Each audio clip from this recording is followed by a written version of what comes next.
코스피가 4,000선을 돌파했다는 소식은 분명 상징적이다. 한국 증시 역사에서 처음 도달한 숫자이자 수년간 이어져 온 박스피 논쟁의 종지부를 찍는 듯한 장면이기 때문이다. 언론은 일제히 사상 최고치, 신기원, 야 디스카운트 해소 기대라는 표현을 사용하며 시장의 열기를 전했다. 그러나 숫자가 크다고 해서 질문이 사라지는 것은 아니다. 오히려 이 지점에서 투자자는 더 근본적인 질문을 던져야 한다. 과연 코스피 4,000은 장기 투자자에게 어떤 의미를 가지고 있는가? 그리고 이 상승은 구조적인 변화의 결과인가? 아니면 또 하나의 착시에 불과한가? 주식시장에서 사상 최고치라는 표현은 언제나 강력한 감정적 효과를 가진다. 인간의 인지 구조는 최고치라는 단어에 반응하도록 설계되어 있고, 이는 곧 기회가 사라지기 전에 참여해야 한다는 압박으로 이어진다. 하지만 투자에서 중요한 것은 현재의 위치가 아니라 그 이후의 경로다.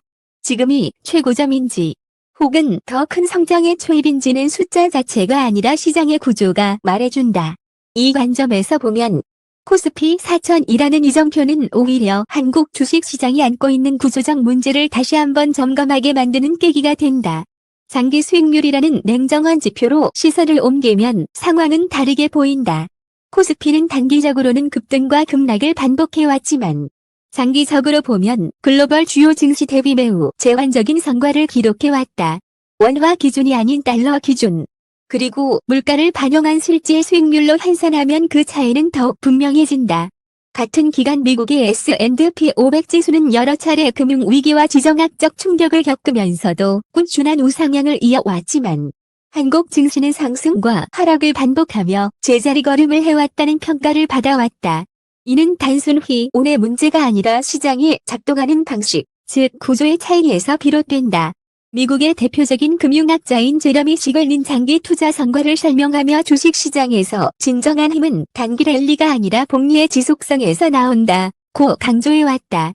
이 관점에서 보면 특정 시점의 최고가는 투자 판단의 출발점이 아니라 오히려 경계해야 할 신호일 수 있다. 적인 복리가 가능하려면 기업이 창출한 이익이 주주에게 돌아가고 그 과정이 예측 가능하며 제도적으로 보호받아야 한다. 문제는 한국 증시가 이 조건을 충분히 충족시키고 있는가라는 질문이다. 코스피의 가장 큰 구조적 특징 중 하나는 극단적인 쏠림 현상이다. 표면적으로 코스피 200은 200개 기업으로 구성된 분산 지수처럼 보이지만 실제로는 소수의 대형 기업이 지수 전체의 방향을 좌우한다. 특히 반도체 산업. 그 중에서도 삼성전자와 SK 하이닉스가 차지하는 비중은 압도적이다. 이 두 기업의 주가 흐름이 곧 코스피의 흐름으로 인식되는 구조는 지수 투자가 곧 산업 베팅으로 전환되는 왜곡을 낳는다. 이는 분산 투자라는 개념 자체를 무력화시키는 요소다. 기업 지배구조 전문가로 알려진 김우찬은 한국 증시의 특징을 두고 문제는 특정 기업의 경쟁력이 아니라 시장 전체가 소수 기업의 실적과 업황에 과도하게 의존하고 있다는 점이라고 지적한 바 있다. 이는 곧 투자자가 개별 기업 리스크를 피하기 위해 선택한 지수 투자조차도 구조적 리스크를 그대로 떠안게 된다는 의미다. 반도체 업황이 꺾이는 순간 다른 산업의 선전과 무관하게 지수는 하방 압력을 받을 수밖에 없는 구조가 형성되어 있는 것이다. 이러한 구조적 쏠림은 정보 비대칭 문제와 맞물리며 개인 투자자에게 불리한 환경을 만든다. 한국 주식시장은 정보의 생산과 유통 과정에서 이미 불균형이 존재한다는 지적을 받아왔다. 기업 내부 정보에 접근할 수 있는 주체를 해석하고 확산할 수 있는 영향력을 가진 주체, 그리고 그 정보를 뒤늦게 소비하는 개인 투자자 사이에는 명확한 시간차와 정보의 질적 차이가 존재한다.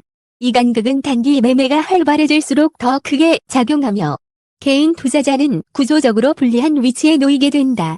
프린스턴대 교수이자 랜덤 워크다운 월스트리트의 저자인 버튼 멜킬린 정보 비대칭이 심한 시장일수록 개인 투자자에게 가장 합리적인 선택은 정보 경쟁에 뛰어들지 않는 것이라고 말한다.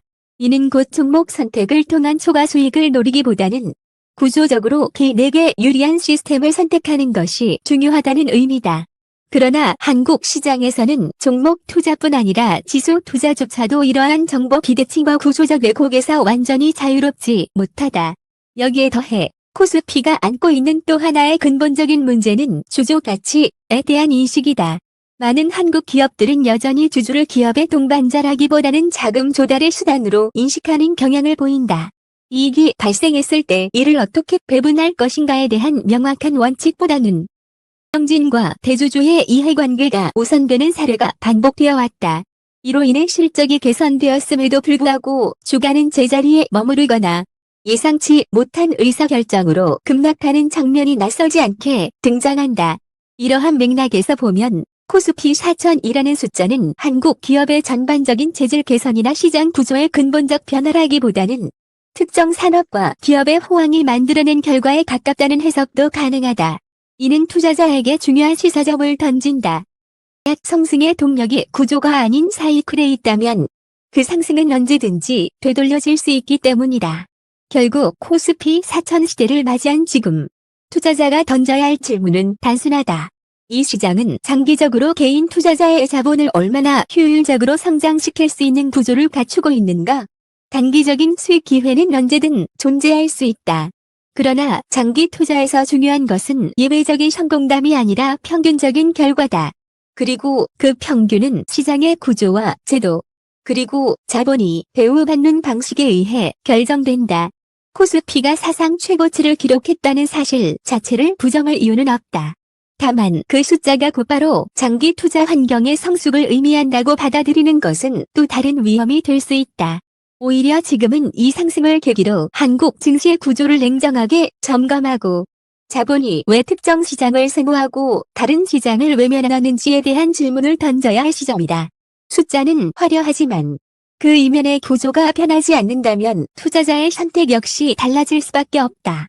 이 질문에 대한 답을 찾기 위해서는 시선을 한국 시장 내부에만 고정할 것이 아니라 글로벌 자본의 흐름과 비교의 관점으로 확장할 필요가 있다. 왜 전 세계의 연기금과 기관, 그리고 장기 자본은 특정 시장을 선택하는가? 그리고 그 선택의 기준은 무엇인가? 이 질문에서 출발해야만 코스피 4000이라는 숫자가 가지는 진정한 의미를 이해할 수 있다.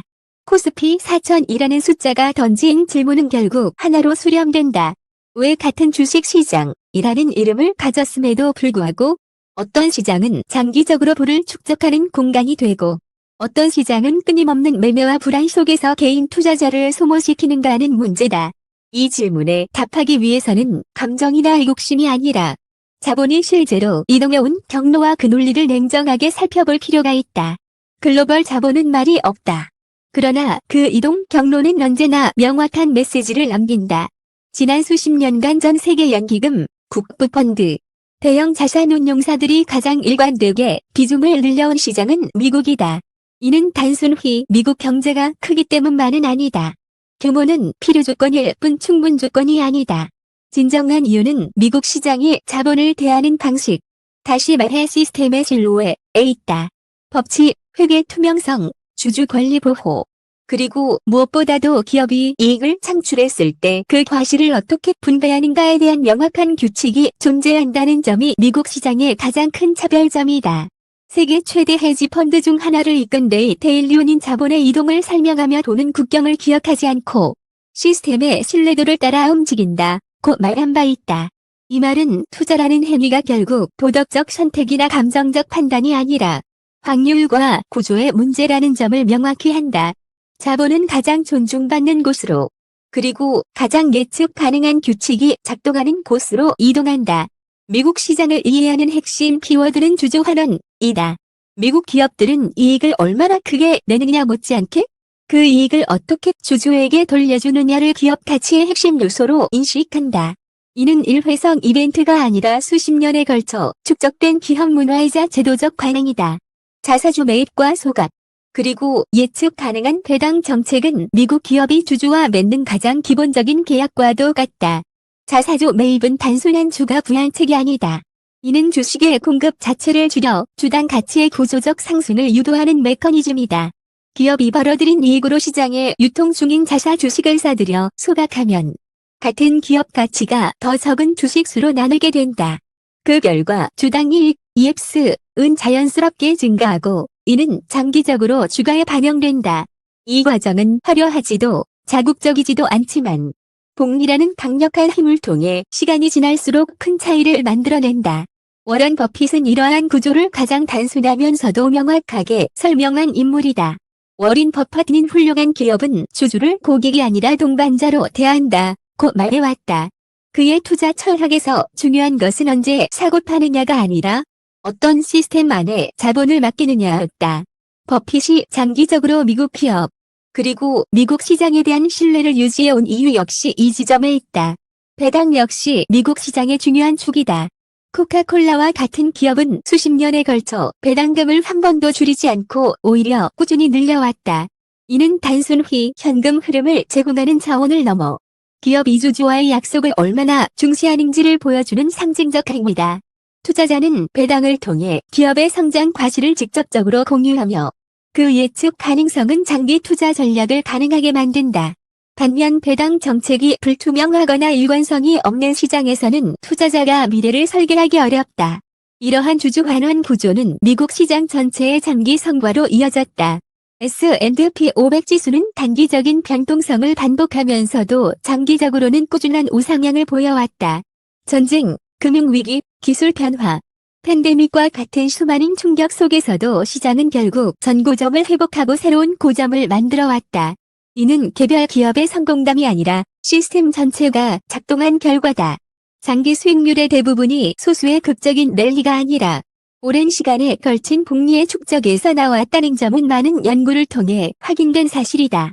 이 지점에서 ETF라는 도구의 의미가 분명해진다. ETF는 단순한 금융상품이 아니라 개인 투자자가 구조적으로 불리한 싸움에서 벗어날 수 있게 해주는 장치다. 개별 종목 분석, 정보 경쟁, 타이밍 예측이라는 고난도의 게임에서 벗어나 시장 전체의 성장에 참여하도록 설계된 도구다.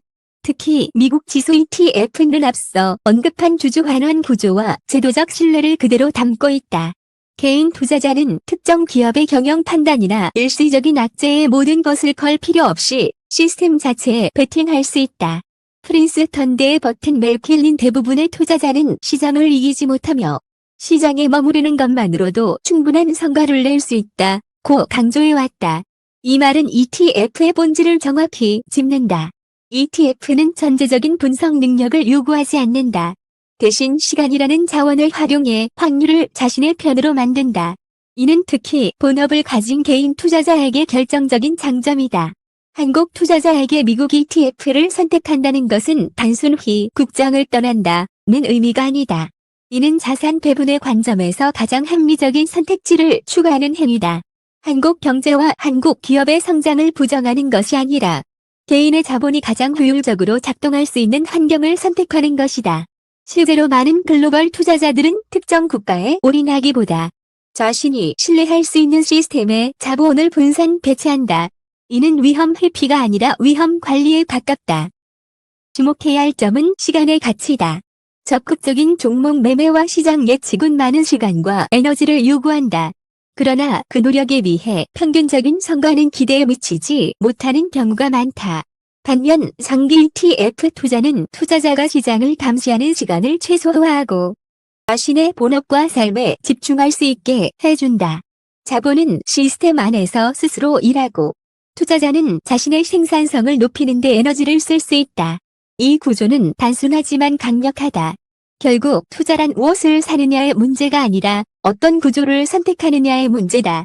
코스피 4000이라는 숫자는 한국 증시가 하나의 이정표에 도달했음을 보여주지만 그 자체로 장기 투자 환경의 성숙을 보장하지는 않는다.